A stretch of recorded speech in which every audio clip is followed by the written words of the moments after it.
I'd like to get your definition of what muse is. For me, muse is feeling inspired, being elevated by feeling of empowerment, gentle, emotional, spiritual intoxication, loss of self, finding inner harmony, finding something elevating and inspirational. A muse is a state of empowerment, finding through gnosis different ways of being, of doing, and becoming an instrument by learning how to get out of the way. And that's what we try to do as artists, as spiritualists, as people interested even with quantum physics.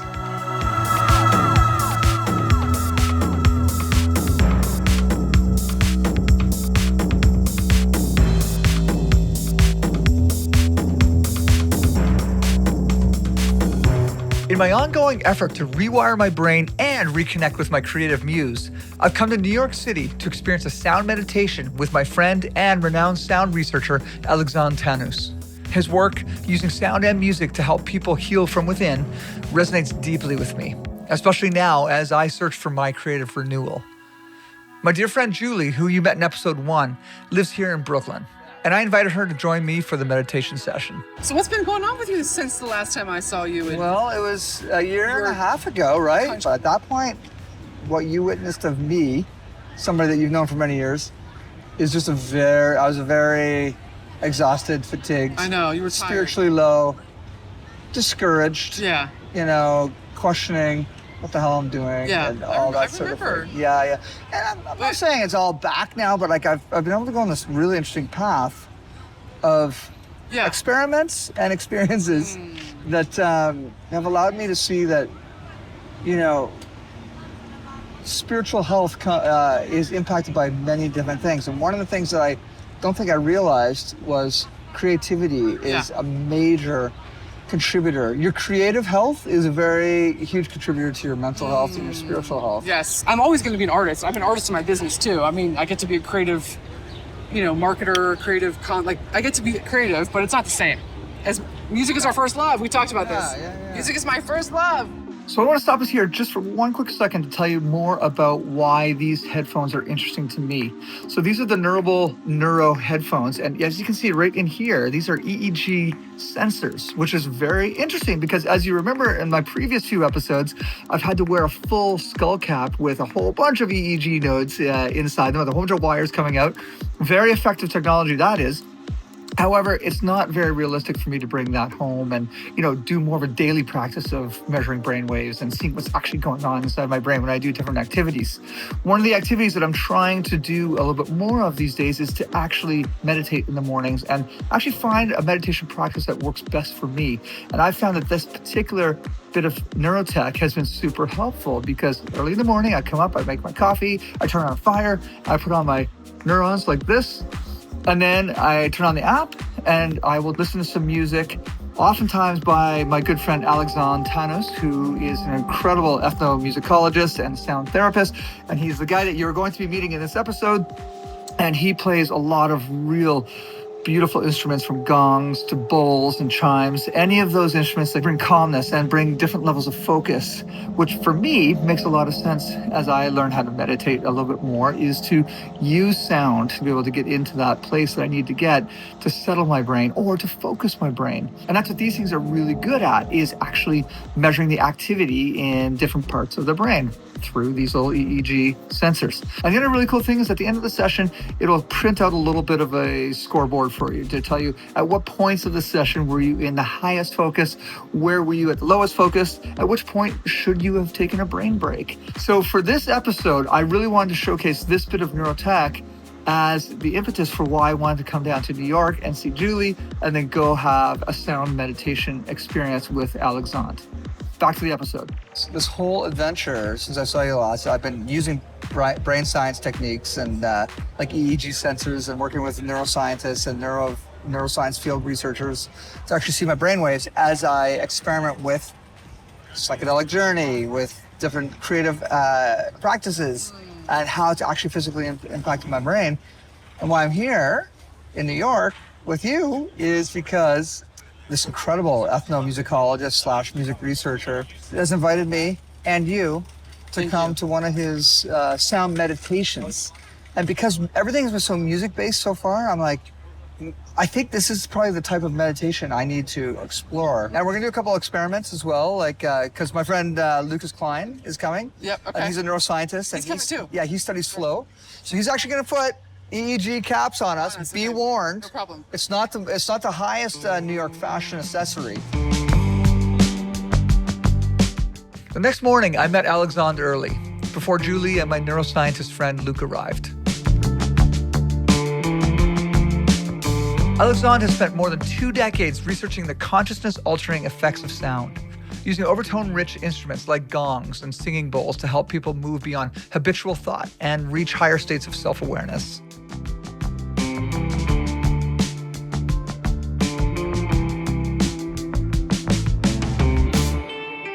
So welcome to my new apartment. Oh my gosh. Would you like to have a tea?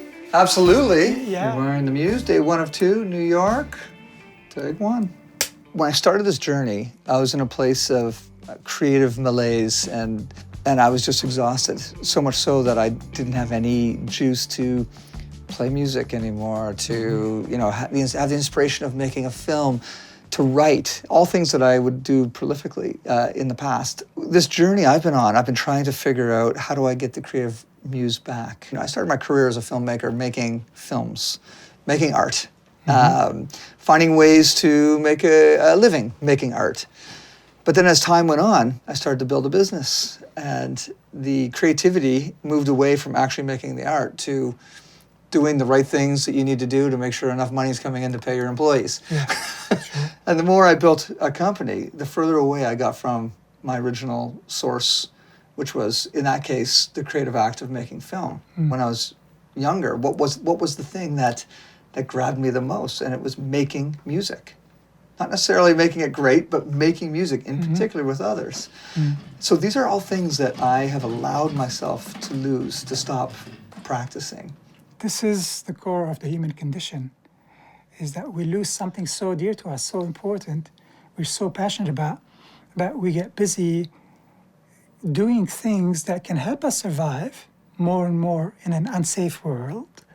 And that's what we want to go into, that we become distracted and we lose these things that would make us happy, that would make us be the creator that we want to be, and use our intuition, imagination, inspiration to do something that makes us feel good, and not just to make a living and to generate income, to keep us safe, keep the family safe, provide for your children, your family, and pay your employees. And this is a common problem these days because of how things are going in the world. So this affects us. It makes us prioritize other things. If we don't have the right level of attention, of discernment, we become driven by the reptilian brain, which is a very common problem in the world right now. So all of us are being affected by this machine, fear creating a different level of reality, which comes from trauma, on the individual level and the collective level. I was really intrigued about Alexandre's explanation about how trauma separates us from our own muse. I was excited to learn more from him and his Tannous method. I asked Alexandre what we should expect from the upcoming sound meditation and experiment. The most important aspect here that we're studying with questions, and it's important to have curiosity, open-mindedness, and to follow intuition, imagination, and inspiration. The most important thing in the experience is, what are you aware of as you're having an experience? So we're gonna start with you not being informed about how to listen, and I play in various instruments, and we'll measure the different brain waves, neural oscillation, and then I will explain things that will educate your listening so that you're able to listen judiciously, attentively, intentionally, and pay attention to the dialogue in your head about it, the judgment, the labeling. So that is the most important element, and we're gonna also do experience with you being informed after you not having been informed. Luc, who you might remember from episode 2 when he demonstrated group flow with my band Fox Farm, found my journey intriguing enough to join us in New York.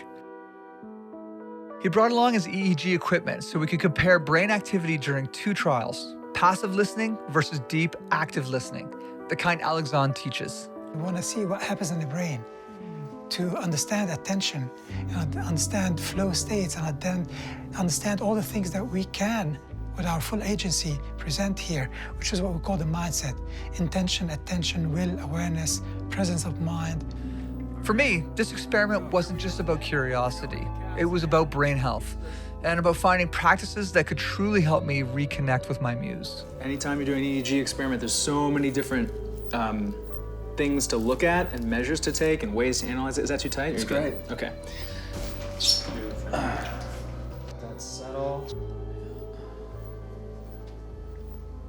When we're talking about meditation and sound and music, what are we expected to see? So for instance, in deep sleep, you're going to have a lot of delta. You're going to have a lot of low frequency activity when you're completely turned off.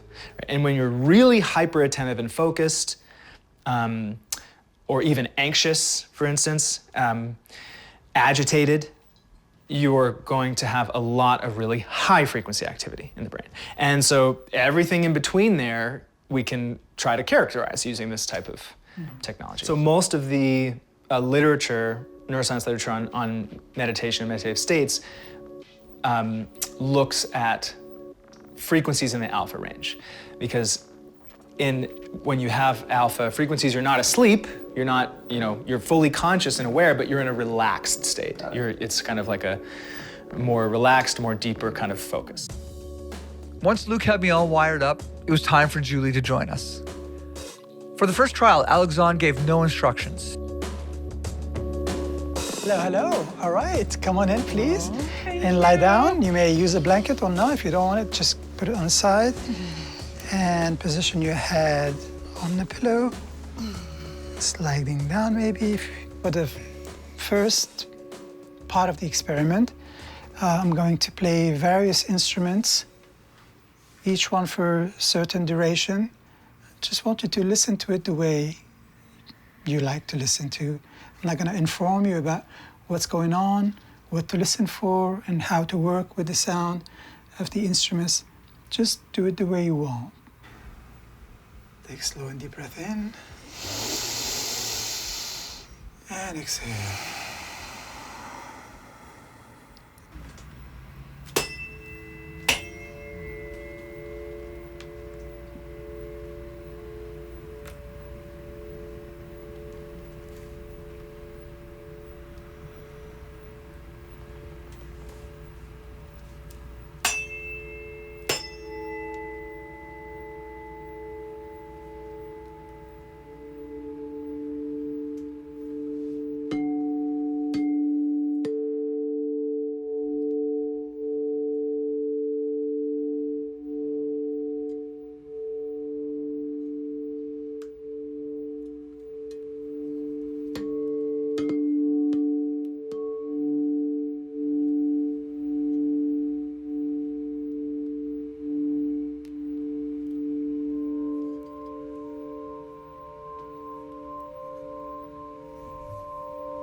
Approach sound as a tool to pay attention to listen, to let go, release yourself from having to do something. And we are human doings, and we're doing things that keep us in that state. So how to go through the experience to realize the doing that we're doing that we don't need to do, and be positively entrained by the sound, affected by listening to it in a judicious, attentive, intentional way. And even music, we don't do that. We listen to it as we do other stuff. And again, we can do that, but it comes at a cost. We lost the art of sitting and listening. More and more people are not doing that unless they realize the value of it. Let the sound of these instruments that allow you to hear pure harmony, influence you, entrain you, so that you can easily let go of the haphazard pursuit of these thoughts that happen in us. So the point here is to be present and attentive to how these instruments take you into introspective, contemplative, meditative state. There are different states. To be here now and see what happens to the self and the level of equanimity it can create within you, poise, groundedness, and the comfort that comes out of that. And that's what the experience is about. In the second trial, Alexandre guided us through a more structured approach, directing our attention to specific sound qualities and overtones. Again, Luc captured the brain activities for comparison. In this segment, I'm going to tell you some basic things to listen to as I'm playing the instruments. This would allow you to have a greater level of presence as you're listening, and you'd be able to apply the equanimous listening.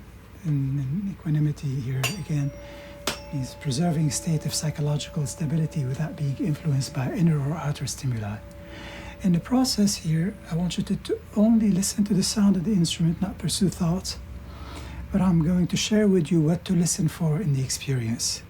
So all the instruments that I'm playing have harmonics, and these harmonics are almost like auditory pixels. And in some cases on certain instruments, the harmonics would have a different beating, a different wobbling, wavering. As you're experiencing, very important, try to focus on the experience and not so much on your thoughts about the experience. Simply choose to come back to only listening.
I don't want it to end.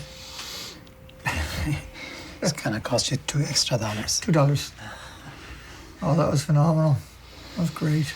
It'd be cool to hear from Luc to see what anything that he saw. As you get deeper into the session, I can see just visually a little bit more of the slower waves. So before I was talking about the different frequency bands, where there's lower frequency bands and higher frequency bands.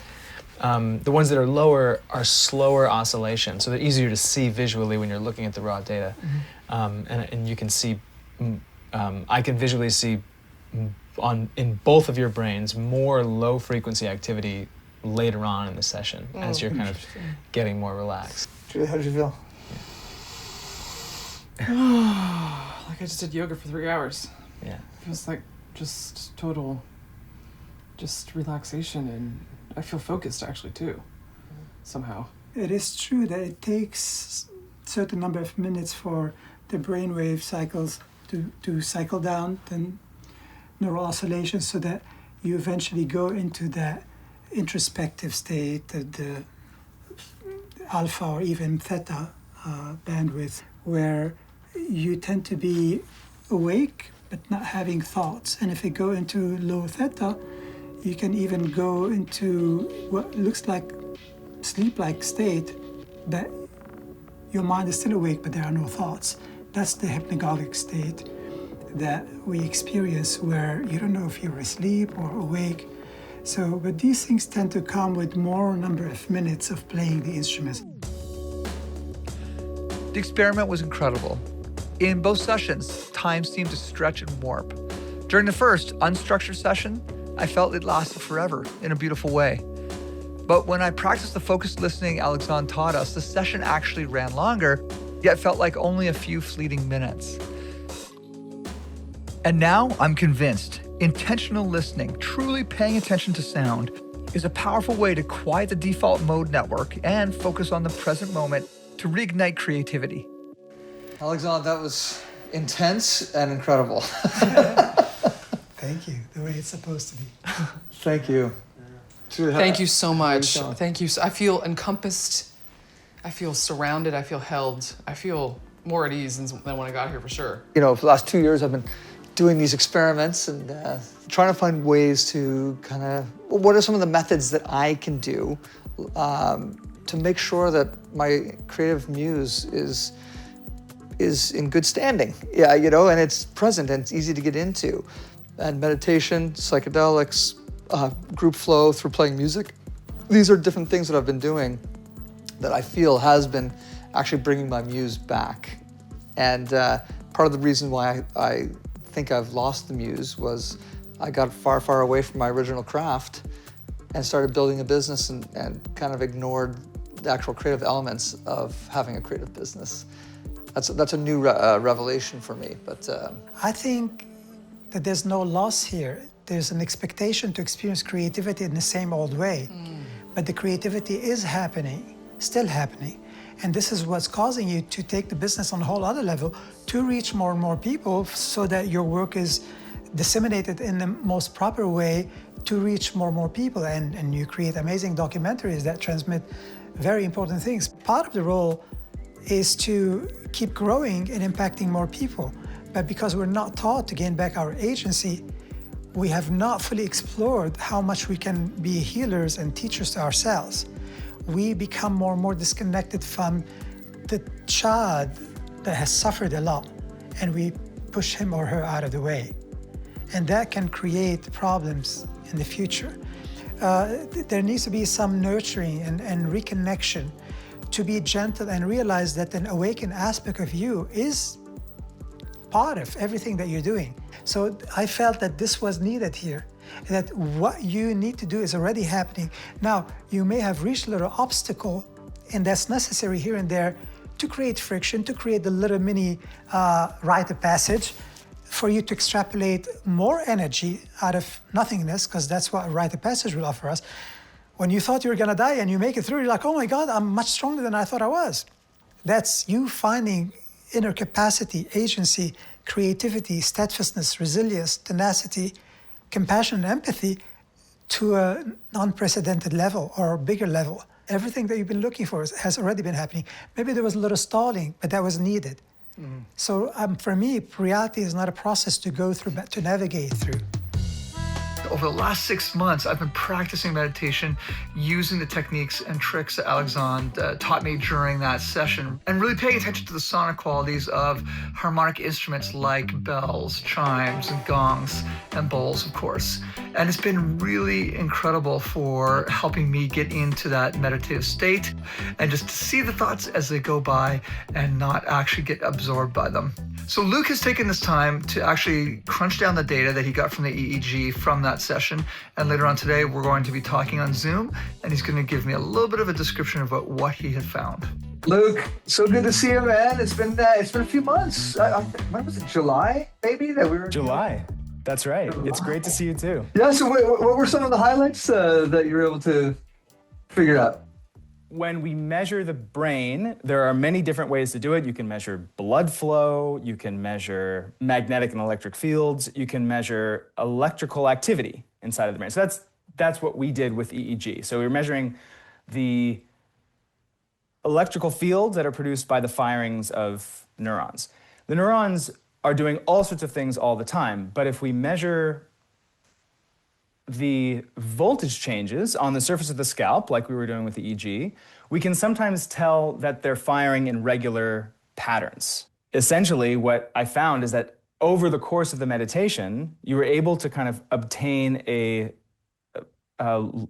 more relaxed state of mind where your brain activity was exhibited more alpha during the period of time when you were being instructed to have a kind of a deep listening experience. So what we're looking at here is the power across the different electrodes in the brain. So we can see a difference between the two conditions, the no instruction and the active listening, in many of the ranges, but in particular in the alpha range. I can see a lot more alpha power in the back of the brain here, in the occipital lobe, and probably a little bit less of it in the frontal lobe here. One of the main takeaways for me is that you can change your state of mind through intention. We don't think about where our mind is going most of the time. Most of the time, it is just a mess of different thoughts and conflict. It's also crucial to know and to experience in firsthand that you have the option to opt out of that mode. And that, I think, is what is really important about what Alexandre teaches and the types of things that mindfulness practice and meditation practices teach you, is that you don't have to always be distracted. You don't have to always just be carried along by everything that comes your way. These things happen to us through no fault of our own, and we usually just get pulled in by them, and we get completely absorbed in the thought or the idea or the feeling. You don't need to be carried away in this thing. You can observe it and let it pass. It's one thing for me to be able to feel like a change has been happening within my mind, within my creative spirit, and within my body, but to be able to see the data is just another level of really understanding what is happening when we do things like meditating with sound, and what the actual potential power of healing could be with sound if used in a regular daily practice. So if you want to go a little bit deeper into the conversation that Luc had with me in wading through the data, check out the other video that I am putting out right now on the YouTube channel under the podcast for Rewiring the Muse, and I will have an unedited version of that conversation. Check that out. So this has been an amazing episode for me. Sound and music has been a very important part of my life since I was very young, very important part of my creative process, but I now have an understanding of how to use music. If you are able to listen to music with intention, with deep listening, it really is a wonderful way to quiet the brain, quiet the mind, and get into that meditative state. Alexandre is an incredible teacher of this, and I really took those lessons to heart. Now, on the flip side, what I've learned too is that mind wandering is a good thing for creative people. Sometimes we think that mind wandering is not a productive thing, but it's happening on a regular basis. If we can allow our mind to wander and for us to actually pay attention to some of those thoughts and those brainstorms, magical things can happen. And music has a very strong role to play in that. When we listen to music in the background and not intentionally go deep the way we do with deep listening, then it actually can help create a foundation for creativity. So two really great applications for the use of sound and music that I have learned through this experiment, and I hope that you'll be able to practice as well. Join me next time when I return to Peru for one final QEEG brain map. I'm excited to see what's changed in my brain over the last year and a half as I've worked to rewire my muse.